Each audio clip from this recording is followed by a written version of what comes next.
Hi everyone, welcome to Vinata studio. ಇವತ್ತಿನ recipe ಉದ್ದಿನ ವಡೆ. ಇವಾಗ ಪಕ್ಷ ಮಾಸ ಆಗಿರೋದ್ರಿಂದ ನಾನು ಉದ್ದಿನ ವಡೆ ಮಾಡ್ತಾ ಇದ್ದೀನಿ. ಬೆಳಗಿನ ತಿಂಡಿ ಜೊತೆಗೆ ಇಡ್ಲಿ ಜೊತೆಗೆ ಚೆನ್ನಾಗಿರುತ್ತೆ ಕಾಂಬಿನೇಷನ್ ಇದು, ಅಥವಾ ಸಂಜೆ ಟೀ ಜೊತೆಗೆ ಸ್ನ್ಯಾಕ್ಸ್ ಜೊತೆಗೆ ಥರನೂ ತಿನ್ಬೋದು. ಕ್ರಿಸ್ಪಿಯಾಗಿರುತ್ತೆ ಮತ್ತು ಒಳಗಡೆ ಸಾಫ್ಟ್ ಇರುತ್ತೆ. ನೋಡೋಣ ಹಾಗಿದ್ರೆ ಹೇಗೆ ಮಾಡೋದು ಅಂತೇಳಿ ಅಂತ ಬನ್ನಿ. ಮೊದಲಿಗೆ ಉದ್ದಿನ ಬೇಳೆನ ನೆನೆಸ್ಕೊಳ್ಳೋಣ. ಉದ್ದಿನ ಬೇಳೆನಾದ್ರೂ ತಗೋಬೋದು, ಉದ್ದಿನ ಕಾಳಾದ್ರೂ ತಗೋಬೋದು. ನಾನಿಲ್ಲಿ ಹೋಲ್ ಊರದ್ ದಾಲ್ ಅಂದ್ರೆ ಉದ್ದಿನ ಕಾಳನ್ನ ತಗೊಂಡಿದ್ದೀನಿ. ಅದಿತ್ತು ಅಂತೇಳಿ ಅಂತ. ಮತ್ತೆ ಅಕ್ಕಿ ಒಂದ್ 2ರಿಂದ 3 ಟೇಬಲ್ ಸ್ಪೂನ್ ಅಥವಾ 1 ಮುಷ್ಟಿಯಷ್ಟು ಜೊತೆಗೆ ಅಕ್ಕಿ. ಇದು ಕ್ರಿಸ್ಪಿನೆಸ್ ಕೊಡುತ್ತೆ. ಹಾಗಾಗಿ ಇದನ್ನ ಹಾಕ್ತಾ ಇದ್ದೀನಿ. ಚೆನ್ನಾಗಿ ಒಂದ್ 4, 5 ಸತಿ ತೊಳೆದ್ಬಿಟ್ಟು ಒಂದ್ 2ರಿಂದ 3 ಗಂಟೆ ಇದನ್ನ ನೆನೆಯಕ್ ಬಿಡ್ತೀನಿ. ನಾನು ಒಂದು 3 ಗಂಟೆ ಆಗಿತ್ತು ಇದ್ ನೆನೆಯಕ್ ಬಿಟ್ಟು. ಈಗ ಇದನ್ನೆಲ್ಲ ರುಬ್ಕೊಳ್ಳೋಣಂತೆ.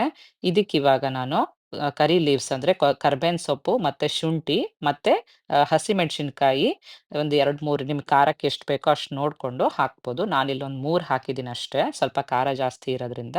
ಆಮೇಲೆ ಒಂದ್ ಸ್ವಲ್ಪ ಇದು ಅರ್ಧಕ್ಕೆ 2 ಸತಿ ರುಬ್ಕೊಳ್ತೀನಿ. ಯಾಕೆಂದ್ರೆ ಇದು ಸ್ವಲ್ಪ ಜಾಸ್ತಿ ಇದೆ ಅಂತ. ಹಾಗಾಗಿ ಒಂದ್ ಸತಿ ಈಗ ರುಬ್ಕೊಂಡಿದ್ದೀನಿ. ಈಗ ಇನ್ನೊಂದ್ ಸತಿನೂ ರುಬ್ಕೊಂಡ್ ಬಂದೆ. ಇದನ್ನೀಗ ತುಂಬಾ ನೈಸಾಗೆ ಸ್ವಲ್ಪ ಗಟ್ಟಿಗೆ ಜಾಸ್ತಿ ನೀರ್ ಆಡ್ ಮಾಡ್ಬಾರ್ದು. ರುಬ್ಬಾದ್ಮೇಲೆ ಇದು ಕಾಯ್ದು ಪೀಸ್ ಸಣ್ಣ ಸಣ್ಣಗ್ ಪೀಸ್ ಮಾಡಿ ಹಾಕ್ಕೊಂಡ್ರೆ ಸ್ವಲ್ಪ ಬಾಯಿಗೆ ಸಿಕ್ಕರೆ ಚೆನ್ನಾಗಿರತ್ತೆ ಅಂತ. ಅದ್ರ ಜೊತೆ ಕೊತ್ತಂಬರಿ ಸೊಪ್ಪು, ಆಮೇಲೆ ಪೆಪ್ಪರ್ ಪುಡಿ ಅಂದ್ರೆ ಕಾಳು ಮೆಣಸಿನ ಪುಡಿನೂ ಹಾಕ್ಕೊಳ್ತಾ ಇದ್ದೀನಿ. ಗ್ಯಾಸ್ ಆಗ್ಬಾರ್ದಂತೇಳಿ ಅಂತ. ಮತ್ತೆ ಉಪ್ಪು. ನಿಮ್ಗೆ ಹಸಿಮೆಣಸಿನ್ಕಾಯಿನೇ ಜಾಸ್ತಿ ಹಾಕಿದ್ರಿ ಅಂದ್ರೆ ಬೇಕಾದ್ರೆ ಕಾಳು ಮೆಣಸು ಬೇಡ. ಉಪ್ಪು 1 ಟೇಬಲ್ ಸ್ಪೂನ್ ಟೀ ಸ್ಪೂನ್ ಅಷ್ಟು ಹಾಕ್ತಾ ಇದ್ದೀನಿ. ಇದನ್ನೀಗ ಚೆನ್ನಾಗೆ ಕಲಸ್ಬೇಕು ಮತ್ತೆ ಚೆನ್ನಾಗಿ ಬೀಟ್ ಮಾಡ್ಬೇಕು. ಆವಾಗ ಮೆತ್ತಗೂ ಆಗತ್ತೆ ಮತ್ತೆ ಫ್ಲಫಿಯಾಗಿ ಬರುತ್ತೆ. ಎಷ್ಟು ಒಂದು 3ರಿಂದ 4 ನಿಮಿಷ ಚೆನ್ನಾಗಿ ಬೀಟ್ ಮಾಡ್ಬೇಕು. ಆವಾಗ ಇದು ಹಿಟ್ಟು ಒಳ್ಳೆ ಕ್ರೀಮಿ ತರ ಆಗತ್ತದು. ಚೆನ್ನಾಗಿ ಬರತ್ತೆ ಅವಾಗ. ಈಗ ಎಣ್ಣೆ ಕಾಯಕ್ಕಿಟ್ಟಿದ್ದೀನಿ. ಕರೆಕ್ಟಾಗಿದೆ ಎಣ್ಣೆ ಇವಾಗ ಕಾದಿರೋದು.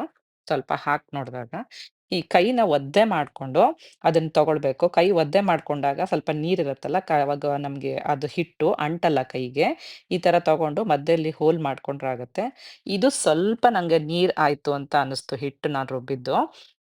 ಇನ್ನೂ ಸ್ವಲ್ಪ ಗಟ್ಟಿ ಇತ್ತು ಅಂತಂದ್ರೆ ಫುಲ್ ಈಸಿಯಾಗೆ ಬರುತ್ತೆ ಮಾಡಕ್ಕೆ. ಇವತ್ ನಾನ್ ಮಾಡಿದ್ದು ಸ್ವಲ್ಪ ನೀರಾಯ್ತು ಅಂತ ಅನಿಸ್ತು. ಹಂಗೇನಾರ ತುಂಬಾ ನೀರಾಯ್ತು ಅಂದ್ರೆ ಇನ್ನೂ ಸ್ವಲ್ಪ ಬೇಕಾದ್ರೆ ನೀವು ಅಕ್ಕಿ ಹಿಟ್ಟು ಹಾಕ್ಕೋಬೋದು ಇದಕ್ಕೆ. ನಾನೇನ್ ಇವತ್ತೇನ್ ಹಾಕ್ಲಿಲ್ಲ, ಹಂಗೆ ಮಾಡ್ದೆ. ಇನ್ನು ಸ್ವಲ್ಪ ಅಕ್ಕಿ ಹಿಟ್ಟು ಹಾಕ್ಕೊಂಡ್ರೆ ಬೇಕಾದ್ರೆ ಚೆನ್ನಾಗೆ ಹೋಲು ಮಾಡ್ಕೋಬೋದು. ಕೈಯಲ್ಲಿ ಆರಾಮಾಗಿ ತಗೊಳ್ಳುಬೋದು. ಆ ತರ ಇರುತ್ತೆ. ಇಷ್ಟ್ ಮಾಡಿದ್ರೆ ಸಾಕು. ಮಧ್ಯದಲ್ಲಿ ಹೋಲು ಚೆನ್ನಾಗ್ ಬರತ್ತದು.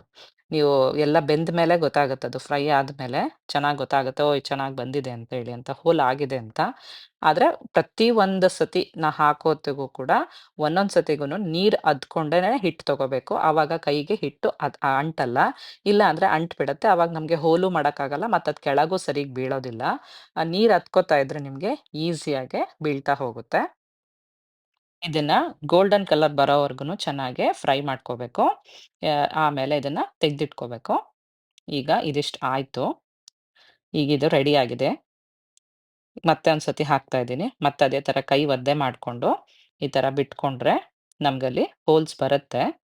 ಇನ್ನೊಂದ್ ಸ್ವಲ್ಪ ಹಿಟ್ಟು ಗಟ್ಟಿ ಇತ್ತು ಅಂತಂದ್ರೆ ಚೆನ್ನಾಗೇ ಬರುತ್ತೆ. ಇದು ಸ್ವಲ್ಪ ನೀರಾಗಿರೋದ್ರಿಂದ ಸ್ವಲ್ಪ ಶೇಪ್ ಅಷ್ಟು ಇದಾಗ್ತಿಲ್ಲ ಅಷ್ಟೇ ಹೊರತಾಗಿ. ಬಟ್ ಚೆನ್ನಾಗಾಗಿತ್ತು. ತುಂಬಾ ಕ್ರಿಸ್ಪಿಯಾಗಿ ಬಂದಿತ್ತು. ಮತ್ತೆ ತುಂಬಾ ಚೆನ್ನಾಗೂ ಇತ್ತು. ನೀವು ಕೂಡ ಈ ರೆಸಿಪಿನ ಒಂದ್ಸತಿ ಮಾಡಿ ಮನೇಲಿ. ಈ ತರ ಆಯ್ತಿವಾಗ. ನೋಡಕ್ಕೂ ಚೆನ್ನಾಗಿದೆ. ತುಂಬಾ ಕ್ರಿಸ್ಪಿಯಾಗಿತ್ತು.